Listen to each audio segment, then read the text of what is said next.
and no one is more excited about this song than I am. I heard it maybe 3 songs ago when we started working out different tunes, and it's difficult. We've all ventured into new territory. Adam is multitasking, Brandon's playing bass, Joan is playing more black keys than anyone should ever have to play. And David is going to take an improvised solo, and it's on that subject. I just want to say a few things so that there's no misunderstanding about what we're doing. Normally, if you go see a jazz group, somebody takes a solo and everyone applauds and says, wow, that guy's really good. We're not here to glorify ourselves, we're here to glorify God.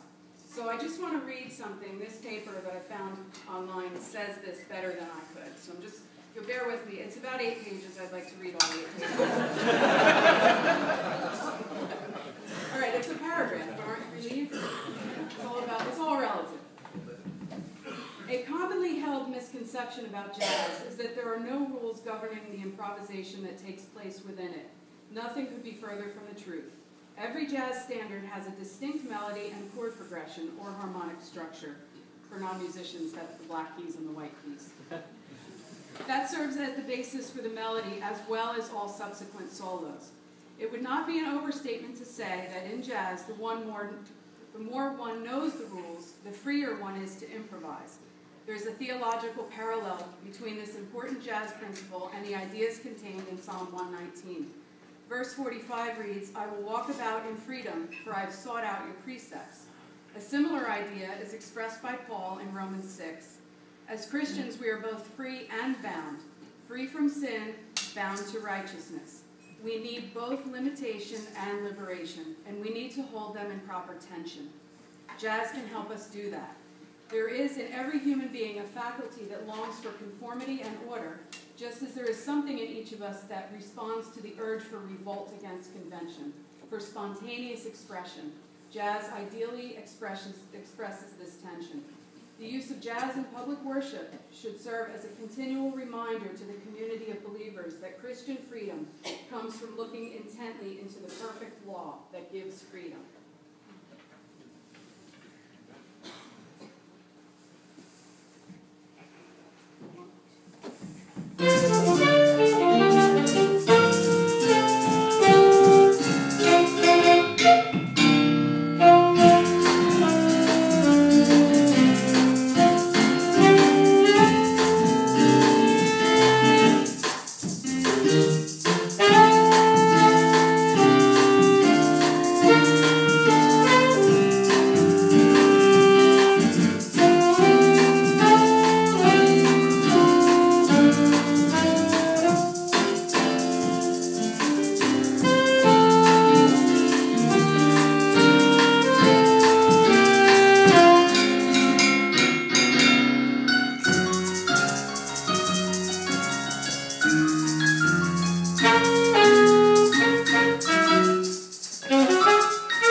many of you know, but you should know how much work these guys are doing. This is our youth band at this church, and Rachel has been very faithful. Every week these guys have been getting together and really growing in their fellowship, their faith, in this music. And Rachel was talking to me earlier this week about, well, I was thinking about wanting to share this about the jazz. And we thought it was a good idea. I was struck